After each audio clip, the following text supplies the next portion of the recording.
Support for This News is So Gay comes from the LGBTQ Opportunity Fund of the Cleveland Foundation, leveraging philanthropy to empower LGBTQ communities. Welcome to This News is So Gay. I'm your host, Ken Schneck, editor of the Buckeye Flame, Ohio's LGBTQ newsroom. Thanks so much for joining us.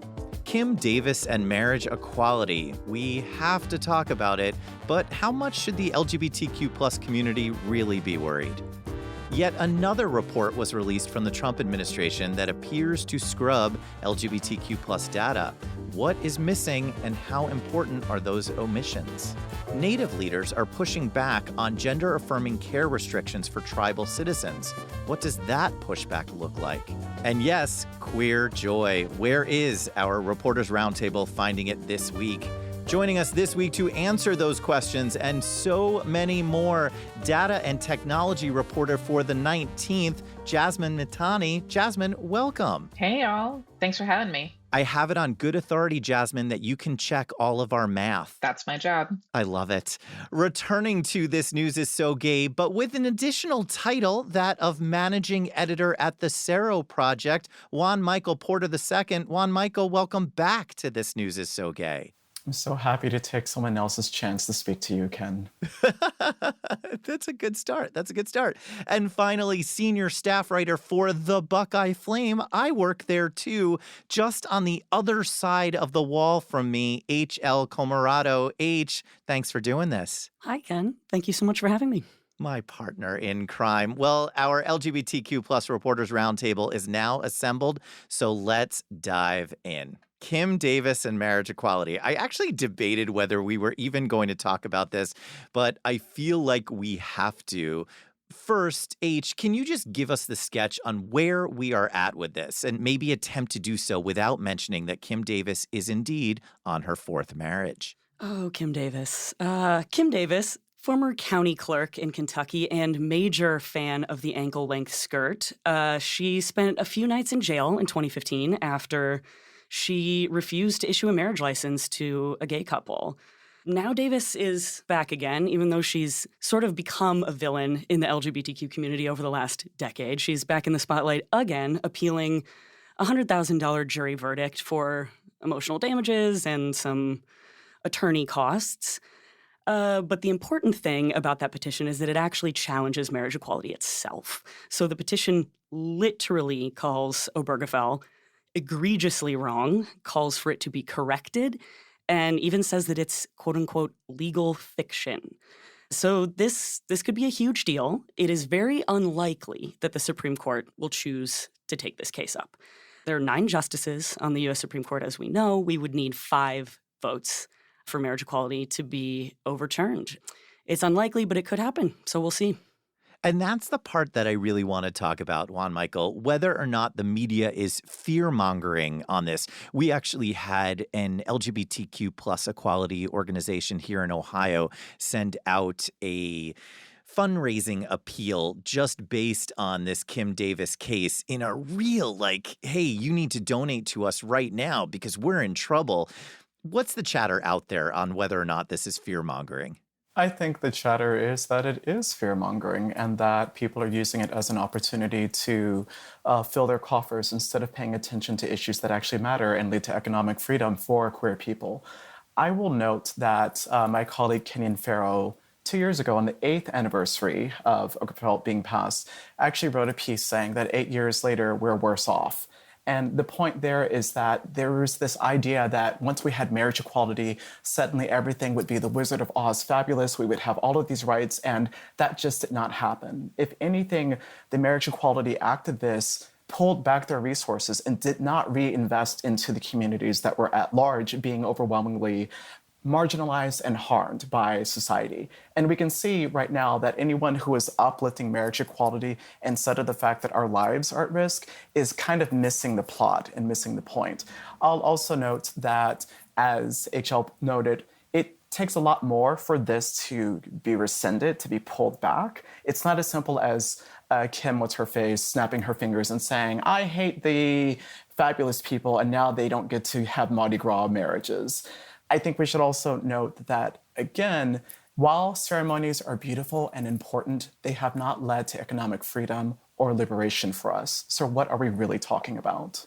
And Jasmine, what is the data telling us about what people are even thinking these days about marriage equality? Yeah. So, first off, I want to take a step back and say public opinion doesn't dictate dignity or human rights ever. And historically, polling is often biased against the rights of the marginalized. For instance, one of my favorite examples is almost 60% of Americans in 1961 said that like lunch counters, sit ins, freedom buses, and mass demonstrations hurt the cause of Black Americans. But those are the things that we read about in history textbooks now. Also, people really hated MLK, and now his approval rates are over 90% or something like that. So, with that caveat, two-thirds of US adults say that gay marriage should be recognized by law. For some context, in July 2015, right after the Supreme Court case was decided, 58% thought gay marriage should be valid. So that has been a slow increase. And approval did technically peak in 2022 and 2023 at 71%. But this has been a really steady increase since the 90s when Gallup, who has the highest quality longitudinal data on this, has first started asking the question. In 1997, only 27% of people said gay marriage should be legally acceptable. So we've made huge progress. And we should say that some states are moving to proactively protect marriage equality, particularly in states where it is banned in their state constitutions, like here in Ohio. Talk to us about what is going on in Ohio right now to protect marriage equality. Yeah, that is certainly something organizers in Ohio are thinking about and moving on already. So organizers are actually moving on two separate amendments to try and protect marriage equality and to try and give LGBTQ people some protection in housing and employment and in public life generally. So this started as one amendment, but the Republican-controlled ballot board actually said that it had to be split in two. So what that did was increase the number of signatures needed to get this thing on the ballot in the 2026 election from somewhere around 400,000 to 800,000. And it's not looking likely that we will get that amount of signatures based on other initiatives over the last couple years. That's where we're at. It's looking a bit like an uphill battle. Yeah. But again, I think the message here is that people should not be freaking out and the fundraising off of it. I actually remember that when Obergefell passed, it also spelled the doom for some LGBTQ organizations, particularly in New York, where everything was based on marriage equality. And then suddenly, wait, we don't have our issue anymore. And I remember thinking, wait, there's so many other issues out there that we need to talk about. So I suspect we will continue to talk about Mardi Gras marriages. I didn't have that on today's bingo card. And ankle-length skirts. Dresses? Is that what we call them? All right, we'll go with that. Oh no. An ankle-length skirt in a way that is not giving, might I add. Noted. I want to remind everybody that H.L. Comeriato is also officially our fashion expert here on This News is So Gay. We can add that to LinkedIn. Moving on, Jasmine, I was absolutely determined to cover LGBTQ plus data stories for this week's episode in honor of having you on. And there actually are so many out there. Before we get into some specifics, can you just do some level setting for our listeners about the importance of LGBTQ plus specific data and particularly in your work? Yeah. So, first off, information at scale is essential for understanding all sorts of dynamics within, the queer community. Surveys asking people about their sexuality or their gender identity, they can help us examine social determinants of health, what disparities queer people are experiencing, and I think most importantly, what kinds of specific help different groups need. Like information like interviews are also really helpful, but surveys and polls let us to sort of extrapolate beyond like a really small group. Jasmine, can we pause for a second and just define our terms so that everybody's on the same page? Explain to our listeners, what are social determinants of health? So that's basically everything else outside of your body. That includes education, includes environment, includes, what access you have to like food and things like that. And that's really important for queer people because as far as we know, there's no gay gene. And, specifically for journalists, like accurate data strengthens our reporting. It allows us to serve the community in the way they need. For instance, like H and Ken, I'm sure data on queer Ohioans is super different from what things look like for me in Los Angeles and California. So when we lose that data, we lose a key tool to understand problems and I think craft really effective community solutions. And so as an example of that, I saw this week that the Trump State Department, they recently released their annual report, but Jasmine, it's missing LGBTQ plus data. Yeah, so this is a report that comes out every year talking about the state of human rights across the globe. And they removed information on LGBTQ rights that used to be a section. They used to address not just negative things, but also positive things, right? An example is sort of some of the like really intense anti-homosexuality laws in Uganda would be covered in these types of reports. And now that's all gone. It doesn't just mean that they're ignoring the plight of, like one of the most oppressed minority groups. It's basically showing who the administration thinks is worthy of civil rights, right? Combined with this like extremist anti-trans rhetoric, I don't think it's a stretch to say that their exclusion means queer people may not be considered humans worthy of dignity or basic rights in the eyes of this administration, which I think is not news to any of us. I assume that you have been seeing this constantly since the start of the year, the erasure of this data. Yeah, so a lot of it stems from this day one executive order saying the federal government only recognizes biological sex, and those are male and female. So in order to comply with this, all of the federal surveys, think about anything from surveys about domestic violence from the CDC to information on the experiences of incarcerated people from the DOJ, right? Because we know through that data that so many people who are trans have negative experiences in prison. They removed all their questions around gender, which means we can't get those insights anymore. There was also a similar executive order that targeted illegal DEI, diversity, equity, inclusion, and I believe also accessibility. But it was really so broad, nobody knew what it meant. I think some of us remember, there were these kind of like lists of like circulated words of, do not speak these in any of your websites or anything like that. So basically all these companies and nonprofits that receive funding from the government, they didn't know if they had to comply with this. So they just changed a ton of stuff on their sites and also their public facing and private materials too, because of that lack of clarity. So one of the consequences is basically deleting not just from data collection, but also things that have already been done. They removed reports. They just removed, all mentions of like LGBTQ plus. The order was specifically targeting trans people, but I think particularly because of also that DEI order, they're like, we're just going to get rid of the whole alphabet. And so the biggest wipe did happen in January, February, things like that, when they're still scrambling. And there have been some court orders that have required information to be reinstated. But we're basically going to see the fallout of this for years to come, right? We didn't know that it was going to affect this report until it was released last week. But I want to say something positive, which is a lot of groups, concerned citizens have gotten together to archive existing government data. So basically we have all that CDC data. It's basically backed up. I downloaded relevant data sets from my colleagues at the 19th, and we shared that with these volunteer efforts too. So people have really come together to try to preserve a lot of this data, and including also, I would say, like climate data is another really big target of this.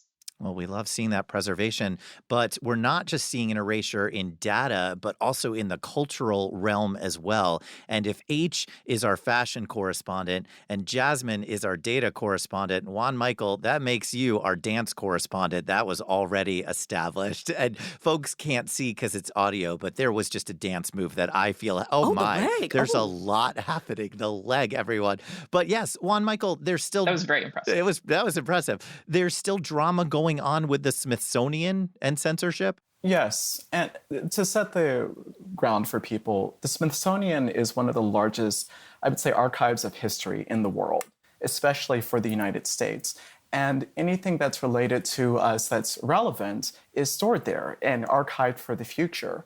We know that when it came to, say, looking at the history of impeachments for presidents, that the Smithsonian took down its exhibit under the idea that, we're improving it. But we all know who doesn't want to be known for being impeached is Agent Orange. And so you start to see where his agenda starts to stain and corrupt other exhibits, such as the African American Museum, which tells us the history of the Black experience in this country. The danger there, for people who aren't aware of it, let's take a step back to 2015, where the Texas Tribune reported that there were social studies textbooks that were reporting that enslaved Africans were immigrant workers. And if we reframe that understanding of basic history, we are essentially saying that Black people have no reason to complain about anything that has ever happened to them. And if they haven't gotten ahead after 400 years, it's because they didn't work hard. And we simply know that's not true. This is what is at stake when one rewrites history. They get to determine how policy moves forward and how we tell stories about our own struggles and chart our own future.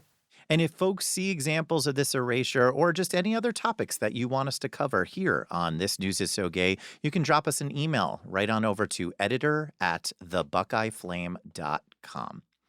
Well, a headline that really caught my attention this week was, quote, media urged to end fear-driven reporting about HIV. Now, technically, Juan Micheal, this was a story out of the Philippines, but I definitely feel like this has some U.S. application, no? Absolutely. I think that we've seen fear-driven headlines all across the nation. In Ohio, we just saw a report of this man who's charged with sexual assault and exposing people to HIV. What's not being investigated is whether or not this man was in treatment, meaning he could have been undetectable and therefore unable to transmit HIV through sex. We are also not seeing what the actual sexual assault was, except that he did not disclose his status to people who are being defined as victims. And I just want to note that when you have sex with someone, they're not a victim if they are agreeing to have consensual sex with you. In Ohio, HIV criminalization laws say that if you don't share your HIV status before sex, sexual contact, I should note, then you can go to jail, as this man who is facing these charges might. And the thing here is that it simply has to be one person's word against another. And because people living with HIV are already discriminated against, often we aren't trusted. And I say we because I'm living with HIV myself. I want to note that in July, there was a terrible headline that I have to read because it's so ridiculous. Man charged after knowingly exposing woman carrying his child to HIV without telling her, police say. And I won't say this man's name because I don't want that to be what he is known for the rest of his life. But I will note that if you ever Google him for the rest of history, this is what will come up, even if he is exonerated. And I hope he is. But let's look at the reporting here. So there's no attention given to the fact that this man who was living with HIV did not transmit HIV to the mother of his child or the child, which means that he is in treatment and therefore incapable of transmitting HIV because he is virally suppressed. That's like me, being undetectable. I cannot give someone HIV, neither could this man, but that's not what's being held up. Instead, we are stigmatizing this man and essentially saying that HIV is a crime. And it's not. I'll note, Ken, that I wrote a piece for you a couple of weeks ago about the fact that I went onto dating websites and shared my HIV status with people, 50 men who wrote to me first. All but 12 of them rejected me after I shared my HIV status, even when they were on PrEP, even when we talked about condoms. And so the question here is, are they afraid of HIV or are they in the grips of HIV stigma? And more pressingly, is the media held by the lies of HIV stigma and therefore uplifting HIV criminalization? Yeah, and I also specifically want to talk about the reporting. And as Juan Micheal mentioned, we had this case here in Ohio. And so just to do some level setting for folks, there are 6 laws in Ohio that criminalize living with HIV, regardless of transmission. Sexual acts that can in absolutely no way medically transmit HIV are criminalized here in Ohio. And so we had this case that just came up in the past week.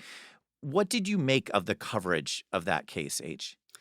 So from a journalistic standpoint, I have to say the coverage is pretty egregious. I mean, it does a lot of assuming about this person's status, about their actual behavior, about their intentions, with very, very, not very little documentation, with no documentation.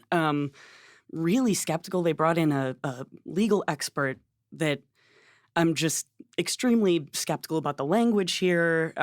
Lots of red flags around coding people living with the virus as in some way predatory, which we know is not true. And we also know, based on advances in medicine and research over the last 2 decades, that these laws they're flat out discriminatory, and they're not up to date with science anymore. And from a public health standpoint, can't even explain how counterproductive they are. Yeah. I remember the case that Juan Micheal just referenced from last year. I had to get in touch with that one TV station in Youngstown, Ohio, because their headline was something like "Woman Arrested and Charged with Exposing Someone Else to AIDS." Just in the headline, there were 14 things wrong with that. It was a trans male. There was a conflation of HIV and AIDS. So there's the whole conversation on decriminalization. And please, folks, go back to our second episode number 2, that Juan Micheal Porter II was on, where we talk a lot about decriminalization. But there's also the reporting of it. So much more work to do here in journalism about this. If I may, just for people who don't understand, I'm not living with AIDS. I'm living with HIV, which is controlled and virally suppressed. I cannot transmit to HIV. Even if somehow I went insane and wanted to, I could not do it. A person acquires or develops AIDS when they are not in treatment with HIV over a long period of time. If a person living with AIDS has condomless sex with someone else, they can't transmit AIDS. They would still transmit HIV. And this is what we're talking about when we say the conflation of HIV and AIDS. They are 2 different things. So much more education to happen. Thank you for that. Again, folks, you are listening to This News is So Gay. I'm your host, Ken Schneck, from the Buckeye Flame, Ohio's LGBTQ+ newsroom. Joining me this week are Jasmine Mithani from the 19th, Juan Micheal Porter II from the Sero Project, and H.L. Comeriato from the Buckeye Flame. An angle on these bans on gender-affirming care that we definitely have not covered yet so far on This News is So Gay is taking place within Native American groups. Jasmine, some incredible reporting from your colleagues at the 19th. Tell us how some tribal citizens are pushing back against the Trump administration. I'm going to do a little plug here. And since we're here for the facts, I'll say this story actually originated with Jasmine Orozco Rodriguez at KFF Health News, which is part of the 19th News Network, which also the Buckeye Flame is part of. It's a collective of publishers. We're seeking to advance racial and gender equity in politics and policy journalism. So we basically elevate each other's work on socials, and we co-publish each other's work quite frequently. So this is an example of that. Now, what other Jasmine, wrote is in March, the National Indian Health Board that represents, all of the federally recognized Native American and Alaska Native tribes. They passed a resolution declaring tribal sovereignty over issues affecting Native American communities' health. And that specifically called out, gender-affirming care. And it calls on the federal government and also specific agencies, which they do drop by name, to expand and preserve and support the health and well-being of Two-Spirit and queer Native Americans. They also call for more, culturally informed behavioral health and suicide prevention services, because that's, LGBTQ youth who are Indigenous are at great risk for that. We know that because of all of this high-quality health data that asks those questions. And this is a preliminary step, right? They basically pass this document that says, has many whereas. But it is an important one, I think, in this time, because so many organizations, companies, whether they're public or private, or even just individuals, are experiencing so many consequences for defying the Trump administration, or even just critiquing it in speech. So this is, again, the first step, but hopefully not the last one. Give one more shout out to the writer in the outlet. That was from Jasmine Orozco Rodriguez at KFF Health News. Well, I do want to highlight, unless you're about to tell me you didn't write it, but I think you did, some critical reporting that you did earlier this year on the removal of key reports related to Indigenous women. What was removed there, Jasmine? You're right. This Jasmine did write this piece. Okay, just checking. So, there were at least two important reports that address violence against Indigenous women were removed from government websites. That was in this purge that I talked about earlier. They both contained really critical information for advocates in the missing and murdered Indigenous women, relatives, and Two-Spirit movement, which focuses on, elevated rates of violence and crimes that have not been covered or resolved for the community. So one of the things that was removed was this really widely cited study. It was from 2016. So they went back in the archives to purge this stuff. It was funded by the National Institute of Justice, and it showed that Native American women were more likely than white women to experience a slew of different kinds of violence. It's no longer accessible, and a post that kind of summarized all the findings was taken down from the DOJ's website. Another thing that I think is particularly notable that was taken away was the final report of the Not Invisible Act Commission, which was created in order to increase federal coordination between agencies to better address violence against Native Americans. The report offered really detailed solutions and was a culmination of months of research. But the thing is that President Trump signed the Not Invisible Act in 2022. So this is something that he approved of, the administration approved of, and now that has been taken off of the Department of Justice's website as well. There are copies out in the world, but the fact that if you're trying to just find this, if you Google it, it won't show up, that's a huge loss. I couldn't do your job, Jasmine. I just want to put that out there right now, and I think H can attest to that. That's amazing work. Amazing work. Thank you for covering this. Well, the contest to name our weekly segment when our panelists highlight a recent story of queer joy, the contest has now closed because we have a winner. But I'm not telling you who that winner is until next week. We will announce it next week. But the segment is still here. So this is where I get to ask my colleagues to please share with me your favorite recent story of queer joy that you are seeing out there in the news. Juan Michael Porter II, where are you seeing queer joy in the news? Oh, wow. I was completely unprepared for this. And it's not so much in the news, I would say, as it is just something that I observed yesterday while I was in Harlem. There was a block party, and there are many block parties going on right now in Harlem, but this was a full block of queer joy. And they had Kevin Aviance there, who was on stage being completely fierce and fabulous in the craziest shoes I've ever seen in my life. And just so much love on love on love. Even the police officers were you could tell that they were wow, this is beautiful. And if that's not being reported on, I guess I just reported on it here. There it is. I love it. Jasmine, Mithani, where are you seeing queer joy in the news? All right. So I saw that T-Boy Wrestling, the incredible event, came to New York. Originated in Los Angeles. And I want to give another shout out here. My friend Jaredang wrote the award-winning viral piece about the Los Angeles event last year. And it's great that T-Boy Wrestling came to the West Coast. Amazing. And H.L. Comeriato, I have a sense where this is headed, but maybe I'm wrong. Where are you seeing queer joy in the news this week? Well, it's hard to top T-Boy Wrestling, but my queer joy is getting cheesy because last week I interviewed the incredible viral lesbian cheesemonger from Ohio. Her name is Madeline Varela. She's 24. And our girls started out in animal husbandry and dairy farming. And then she became a cheesemaker. And now she's a full-time cheesemonger here in Cleveland, Ohio. And that's what she does. She sells cheese. And you should absolutely check her out on TikTok and Instagram. Her account is Cheesy Talk with Madeline, and she will change the way you think about cheese. Yeah. And what you eat with cheese and how you eat it for the rest of your life. I could write some sort of story that changes the laws, but none will ever equal how much popularity we just got out of the viral lesbian cheesemonger there on Instagram. So thank you for that, H.